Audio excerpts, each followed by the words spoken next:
RTC. Good morning, Turks and Caicos. Welcome to First Edition. Oh, we have the distinct pleasure this morning of speaking to Mr. David Pegg, a journalist with The Guardian in the United Kingdom. David, morning. Can you hear us? I can, yes. Hi. Hey, thank you so much for agreeing to join us this morning. Now, your article created quite a stir throughout the Turks and Caicos Islands. So I'd like to know what inspired you to write this particular article, and how did you become interested in this topic?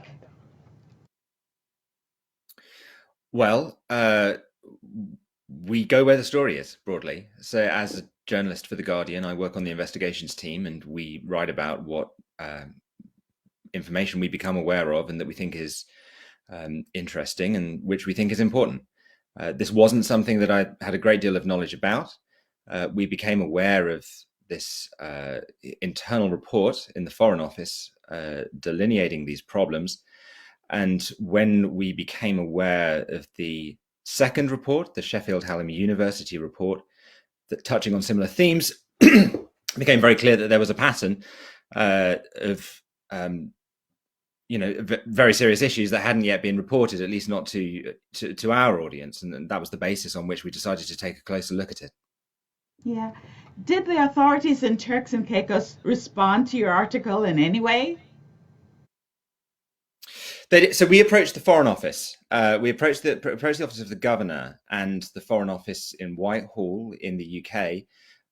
We wrote to them in an email saying that we were aware of the contents of the report, that it tallied with the contents of this second report, discussing very serious issues around police performance and public trust in the police. And as the Foreign Office representative in Turks and Caicos, asking them to comment, we received a detailed response from the governor, the new governor, Delini Daniel Selva-Ratnam, saying that she was committed to tackling and confronting allegations of poor practice or corruption where they emerged, and that as she considered the appointment of a new police commissioner for the Turks and Caicos, that issue was going to be at the forefront of her mind. Obviously, it's very early days in terms of her term. She only arrived in June, but that's certainly something that we're going to be watching going forwards. Yeah, great. Because we wondered about that, and we wondered if you did any sort of research into the powers of the governor in terms of security and policing here in Turks and Caicos. Yes. So, I mean, in terms of what we'd looked at over the past year or so, well, not just a year, but apparently the past 5 or 6 years, really, we approached the governor on the basis that this report discusses, for the benefit of the Foreign Office, which has constitutional responsibility for good governance in the Turks and Caicos, it discusses, for the purpose of the Foreign Office, its position on this issue.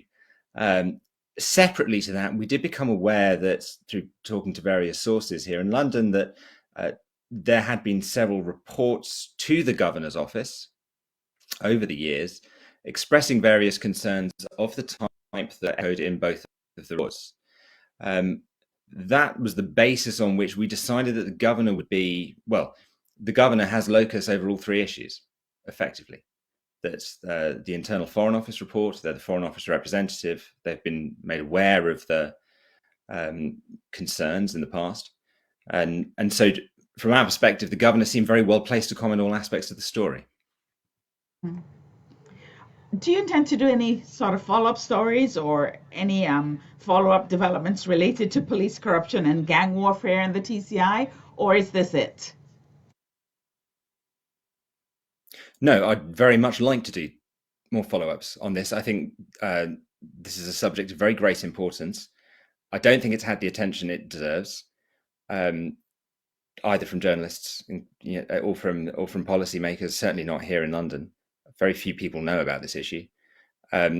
What's been happily, after we've published this report, we've been contacted by several people in confidence, making pretty clear that the report that we've published barely touches the sides and that there's considerably more to the issue. So we're very interested in it and we'd like to know more. I suspect your listeners know a great deal more about this than me. So if they do feel that they have information that we should know about and that they think we should look into, my contact details are in the article on theguardian.com. Would be very, very interested to hear from people. And if any advice that your listeners can give us on where we should be looking to pursue this issue further, I'd be really, really grateful for. Yeah. Now you mentioned that we perhaps know more than you do and have more stories, but did you come across any stories or experiences that particularly stood out during your investigation?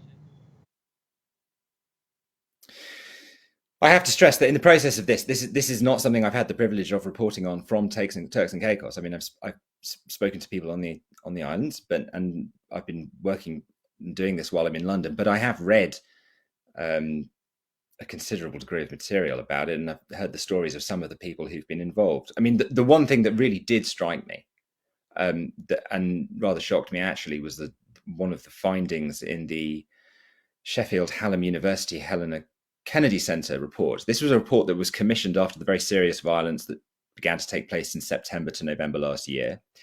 And it was commissioned to look into the root causes of serious crime on Turks and Caicos. And it talks, perhaps somewhat diplomatically, about a police community legitimacy gap. But one of its findings was that, respondents who spoke to those academics told them that they considered that corruption in the public sector was the second most important issue to be pursued from a law enforcement perspective after murder. I mean, that is not normal. That is really, really not normal. And it does suggest that the problem is really quite serious and quite deeply rooted. Now, I'm not an expert on the issue, but I'm well aware that the backdrop to this is this very long-running SIPT trial in which corruption against allegations of ministers and members that were involved in the previous government that started back in 2009 has been rolling on for the best part of, 10, 15 years now. This is clearly a very, very deep-rooted issue. It's plainly very complex, and it's plainly got a lot of facets that require to be understood. So for even knowing all of that, to hear people say it's the second most important issue after murder, I think is something that really stuck in my mind. Yeah, and some time ago we had a commission of inquiry. So Robin Auld was the chairperson of that commission, and he had said then that there was systemic corruption throughout the Turks and Caicos. Government officials and the hierarchy here in Turks and Caicos now say that that isn't so, that somehow we've been able to curb it, we're controlling it with all the systems and practices that the United Kingdom government has put in place in terms of financial control and various other aspects of governance, that we're well on our way to eradicating this whole idea of corruption in Turks and Caicos. Well, that may very well be partly true. I mean, I'm aware that there's an integrity commission now, and plainly there's been considerable public attention on this, at least within Turks and Caicos, for, as I said, well over 10 years. But you mentioned there this notion of a process of eradicating this. A process is only as good as its results.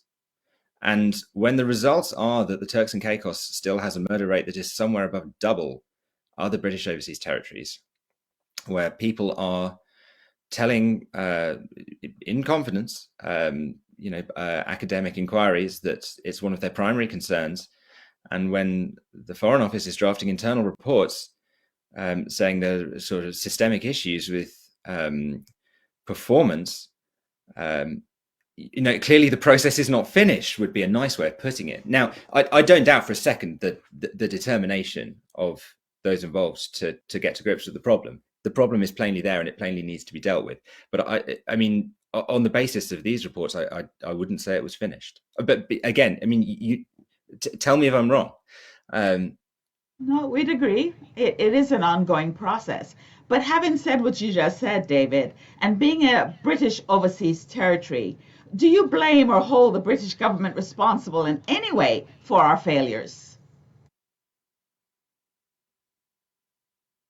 Yes, I mean, just as a straight statement of fact, the British government is constitutionally responsible for the good governance of the Turks and Caicos. if there is no governance, that is the fault of Westminster. Now, I fully understand that that's a simplistic reading of it, but and it's not purely down to sort of people like me out here in London to kind of fix problems from afar, but I think the reason I see it in those fairly stark terms is that this is it's simply something that is not really discussed here. We can't abnegate this responsibility. We have the British government does have a responsibility to get this problem fixed. It's not just sort of acknowledge it and try and patch the occasional hole here and there. The problem will not be fixed until it's fixed, and ultimately, legally, constitutionally, the responsibility for fixing it does lie with the British government. Now, the British government's solution to that is inevitably going to have to be that it empowers people on Turks and Caicos to take the lead in doing that. That's where I think British government energy needs to be devoted now in this issue. Well, do you think then that having published this article, it'll push the powers that be to help us fix it? I certainly hope so. The governor's statement on this issue is very clear. She said that she's committed to tackling allegations of this nature.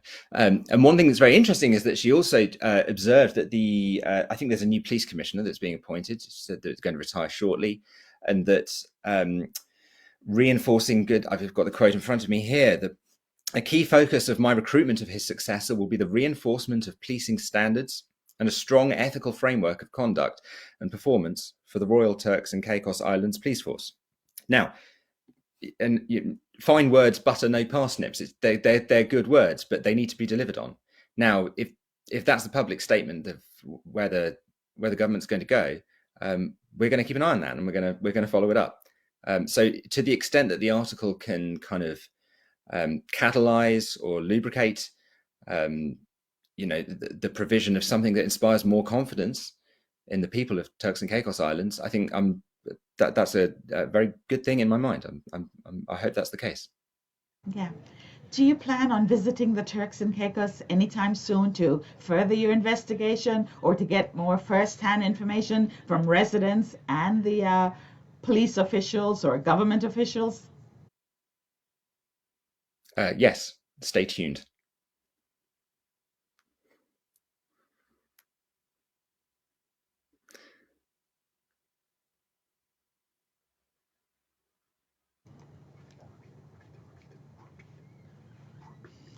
Are there any other topics or issues related to the TCI or other regions that you're interested in covering? Right now, I'm focusing on the Turks and Caicos. I'd like there's, as I said, there's clearly more for us to uncover and to hear about of people's experiences in Turks and Caicos, and to write about and get on the record. If that leads in other directions, then that's something I'd absolutely be interested in running down. I mean, I read the Robin Old report that you mentioned over the week. Completely fascinating, and it really does kind of tell the story of the backdrop of this issue that we've written about this week. I think perhaps we all know what your answer to this is going to be as a journalist, but I'm going to ask it nevertheless. How did you come to be privy to a confidential FCO investigative report? God loves a trier. I'm afraid that's not something we can talk about. I mean, plainly we've seen it, and we're in a position to quote from it. We have confidential sources. We take that issue of source protection very seriously. Yeah. David, is there anything else you'd like to say to us? We know you don't have a lot of time, and we're so grateful for you just talking to us for a few minutes. Is there anything in particular that you'd like to say while you have a captive audience of the Turks and Caicos? Only to say thank you for taking an interest in for asking me to speak to you. It's a real pleasure to do so, and to repeat what I said earlier. We can only write what people tell us about. It's because people have got the kind of courage to reach out and tell us something that we need to know, that we're in a position to publish an article getting the truth on the record. So if any of your listeners are able to help me with that, my contact details are in the article on theguardian.com, and I very much hope to hear from them. Thank you very much for your time. I really appreciate it. Oh, thank you so much for joining us. And we're looking forward to welcoming you to the Turks and Caicos real soon. Thank you very much. That's very kind of you. Have a great day. Listeners and viewers, that's been David Pegg, journalist with the UK Guardian, talking to us about his article that he recently published. We'd like to thank Mr. Pegg for joining us on First Edition this morning, and we look forward to continued stories from him. This is First Edition. We're going to take a short break. We'll be right back. 89.1, this is RTC. Welcome back to First Edition. We just got through speaking to David Pegg, the journalist with the UK Guardian. And now that my co-host is actually in the studio, good morning, Z Jolly. Good morning, CF. How are you? Oh, I'm pretty good now that you're here. Thank you. I heard you had a riveting interview with Mr. David Pegg from The Guardian. I noticed he didn't reveal his source.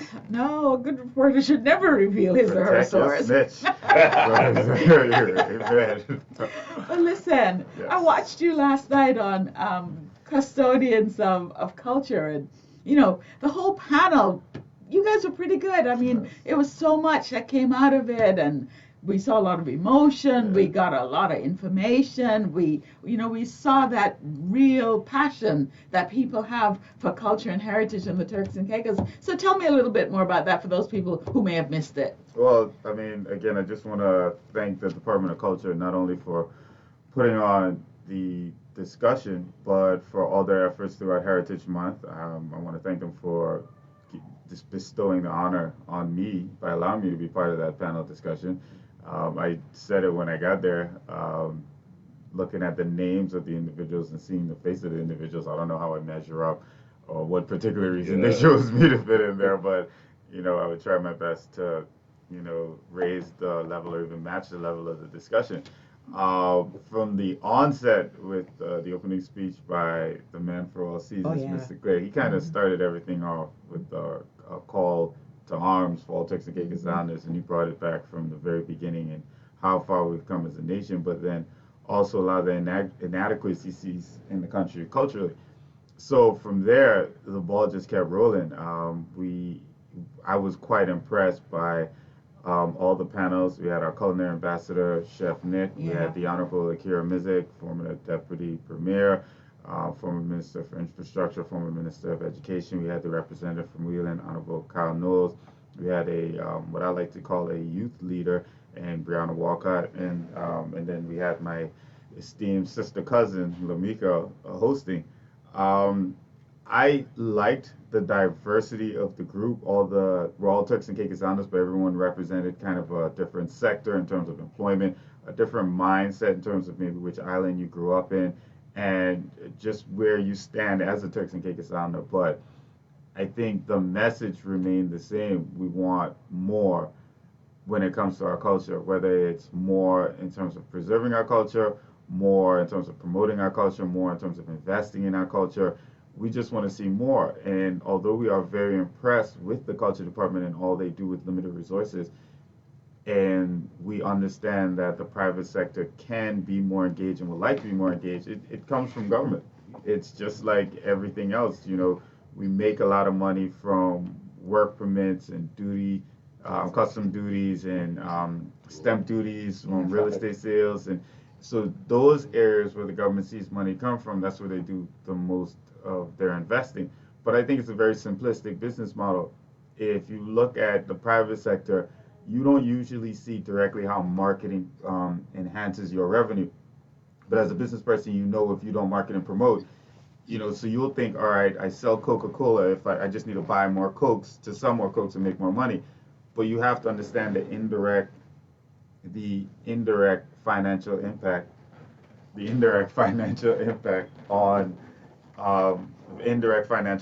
on your moves. So, for example, a department like culture, Mr. Clear hit it on last night when you said we need to monetize culture. But I was very, very quick to reply to say culture is already monetized.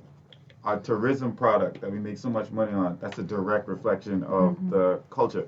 there's so many places with sand and sea, Yeah. but without Turks and Caicos Islanders, there's no Turks and Caicos. Yeah. So if you don't invest in culture, at some point you're just going to be selling McDonald's burgers. There's not going to be anything special about us. We're just going to be selling a bland product that anyone else can match. Yeah. Because what's to stop anyone else from recreating that particular product? They build beaches around the world and they create land masses, Yeah. but they can't create Turks and Caicos. So Yeah. if the government doesn't spend the kind of money that we spend on tourism and all these other departments and grow the Department of Culture with an enforcement arm, an education arm, an economic arm, incorporate it into the curriculum in schools, enforce resorts around the island to make sure that our culture is represented, culinary, entertainment, interaction with staff, the Tides program. Yeah. If we don't make that kind of investment and grow that department by 20, 30 staff and just branch it out and make sure it's involved in everything, then what are we really doing? Yeah. And I noticed too last night someone mentioned, or suggested rather, that perhaps it should become a statutory body. What is your view on that? So I don't have a problem with that. I think Mr. Clare merely suggested it from the aspect of generating revenue. And with statutory bodies, they more or less keep the money they make. So that way you kind of ensure that if they do bring in money, then they'll always have money to spend to continue to grow the department. And I do agree that that's one effective model. But I always feel like that approach is kind of like a band-aid, kind of taking the onus off the government and taking away the responsibility and commitment.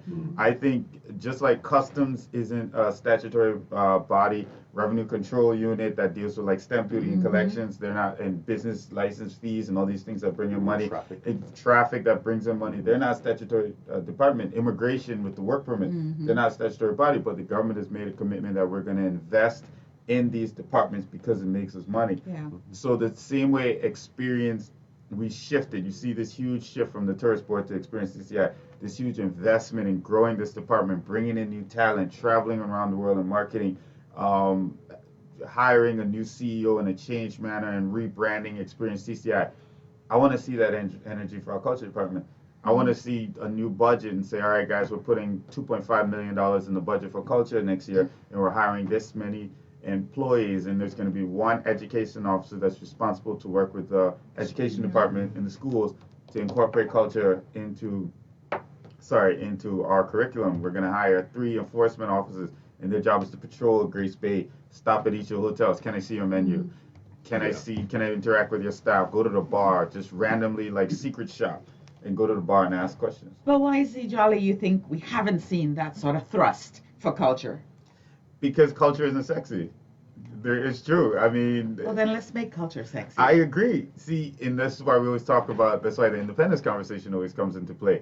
In other countries, culture is sexy because someone had to die for their culture. And if you're an independent country, there's probably a war fought for independence. Independence is never pretty. Yeah. No one gives you back your freedom if they have it, they have it. So someone had to make a sacrifice, whether it's the Bahamas, Jamaica, if you go even further back, Haiti, where people literally died for their freedom. So their culture is the reward, is proof that they won. So your culture is the reward for winning your war. Hence the national pride. That's where national pride comes in. Every time I talk about, and Chef Nick brought it up, ackee and saltfish and other, that's proof that I took my freedom back from you. So I'm not eating, what's it called, blood pudding or bangers and mash or anything because we won. We took our culture back. So for us, our culture, it's still not ours. Like, we know it because we grew up in it. But if the same way that the governor is the head of cabinet, the head of the executive, and ultimately if our premier wants to make this huge structural change, he has to go and ask permission. That's a trickle-down effect to national pride. So we haven't really made that substantial sacrifice where our culture is this huge reward and something we can be proud of. And when I say it's not sexy, because it's not directly attached to revenue. So tourism is sexy because the departure tax from your travel, this room tax that they get from restaurants and the booming economy, that's money. So tourism is like you directly see the benefit of it. But you really have to look deep to see the benefit of your culture, because you think, all right, these people go to the hotel, they spend money, they come and leave, but you don't think about how they interact with Turks and Caicos, how they view Turks and Caicos Islands, how they see us, and they wouldn't, I promise you, if we weren't here, they wouldn't come. Yeah. But it's I noticed the panelists last night too. They harped on something you're always saying about education, about going into the schools, about letting our youngsters know about what our culture is, and start to put it in their heads and minds from them. Then this whole idea of national pride and promoting our culture and being proud of who we are. It's a fact. First of all, I think culture should be mandatory. I don't think, and you know how I believe in forcing things on you. That's how you create change. When you're nation building, it can't be optional in the beginning. When you're talking about independence, we have to force it on you until it becomes habit. It's like discipline. Discipline is doing things you do not like with the energy, or pretending like you like it, or doing it as if you like it. Getting up every morning at 5 o'clock, you hate it, but you get up like you enjoy it. And I think that comes along with the education. I don't like the idea of, okay, Mr. Clare comes into the school once a month when they call him and he talks about history, or Mr. Dean comes from Blue Hills and every once he stops in woodwork class and he shows them how to make a boat. I think it needs to be a part of the curriculum, just like history in other countries, American history is taught. And I think the Honorable Akira made a great example last night. And she talked about her experience living in the U.S. when her mother was over there. Yeah. And it was so funny. After the show, her and my sister cousin Lavika, they were having a conversation, and they both shared the same experience. And they were able to still today, maybe 2 or 3 decades later, say the U.S. Pledge of Allegiance off the top of their head. She started it last night. They've been browbeaten into them every morning. And that's how you build a country. That's how you build a nation. So the idea that we don't say or sing the national song at school every morning. The history that we have, the books the textbooks that are imported from other countries isn't edited to reflect our history, or we don't incorporate our authors, our historian and our authors and their books into our history class. And you tier it from kindergarten straight up to high school. So you start off with a little light knowledge. Who was the first premier? Who you go into Clement Howell, you don't know who Clement Howell is. You went to the school for 5 years and you can't tell me what is the history behind the man. And by the time you get into high school, it's more advanced. We're asking you to write a 2,500 word essay on what it means to be a Turks and Caicos Islanders. What was the sacrifice that Jakes McCartney made, and all these things. And that needs to be a big part of our history because other countries do it. But I remember Honorable A.K. also saying last night, while she had to do all the American stuff when she went to class, when she came home, she came to the Turks and Caicos Island home. We'll never have control over that. So the idea is we don't want these pocket communities. If at home you still want to be Canadian or wherever, that's absolutely fine, but you will assimilate to our cultural practices. And I think, in my opinion, if you truly care about this country and you truly want to make this country home, it's a very easy transition. You should want to be a part of the community. Right now, we have pocket communities. You can live in Turks and Caicos, especially Provo, and not experience anything authentically Turks and Caicos. You can go 365 days a year and not see cocoa lumps or boiled fish or a Turks and Caicos flag. It is so easy. You got to go look for it. You have to, actively. There are people from Canada, for example, and I'm not picking on Canada. I have Canadian friends, how people start these sentences. I know black people. But you can be a Canadian living in Turks and Caicos in your life be the same as if you were living in Canada. The only difference is the climate and the season. But you can get up in the morning and have a Canadian breakfast and walk outside and only talk to Canadian people and play hockey and do all these things. And it's like you're not living in But how do we change that? So Chef Nick asked that question repeatedly last night and put a notice on it. And I made I was going off at the end, and they had to cut it because I'm long-winded. But we were talking about the lack of brotherhood that's really holding us back, and it's so interesting because I think, and I honestly believe that we're at war, and I think Mr. Clare said it last time when you talked about the clash of cultures. But our war is a different war. It's a very strategic war. I think our war is an economic war. I think our power is how we spend our money. If we make a more conscientious effort as Turks and Caicos Islanders to spend our money on, with, and to Turks and Caicos Islanders, we would completely revamp our society. Buy local, eat local. As much as you can. Now it's difficult. It's expensive. It can be expensive, and it can be challenging just to find the resources. I see a lot of times on social media, you see people, where can I find a good electrician? Where can I find a good plumber? And a lot of times people are recommending names, and you have maybe one Turks Islander, and then if you've exhausted that resource, now you have to go. It is a challenge, but again, when you talk about nation building and a path to independence, these are the kind of sacrifices that we have to make. That's why I said this is our war. Our war isn't guns and swords on the battlefield. Our war is how we spend our money. Are we willing to spend our money with Cheryl today, get the service that we didn't like, and come back tomorrow and still support Cheryl? Yeah. Are we willing to know that I don't like Cheryl because we have beef, our families don't get along, but I will still spend my money on Cheryl? Are we willing to know that I've spread rumors about Cheryl, because we're a very small community. I've heard rumors about Cheryl and things I don't like, but I'm still willing to spend our money. And I think that's going to be our sacrifice when we get to the point that it doesn't matter whether we like each other. We're in this war together. But that sounds like a whole paradigm shift. Yes, it is. That's independence. That's freedom. One day, you are a French overseas territory. In the next day, half of your family, half of the people you know have been obliterated, but you're free. Think about what people had to give up for their freedom. We have become complacent, and I want to hint on this. The Chef Nick brought it up last night, and he was talking about some of these labels and connotations we have and the things we go through as Turks and Caicos Islanders, where the backbiting and Turks and Caicos Islanders don't want to work, we're keeping our brother down. And I'm glad he brought it up, because it was so important for me to make it clear to not only him, but other Turks and Caicos Islanders. I genuinely think there are maybe 2 or 3 types of Turks and Caicos Islanders. Those that understand what we're going through and are willing to fight the fight. Those that are completely naive to what's going on and just going through it. And those who see the fight and choose to benefit from it negatively.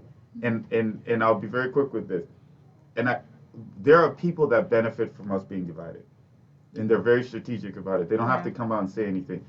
You can be very successful here if you understand how Turks and Caicos Islanders interact with each other. If you are smart and you realize how we can backbite and can divide in the things we're willing to say about each other, you can be very successful. The second we start working together, the second we start having one accord or one message, that is a threat to a whole enterprise that exists here.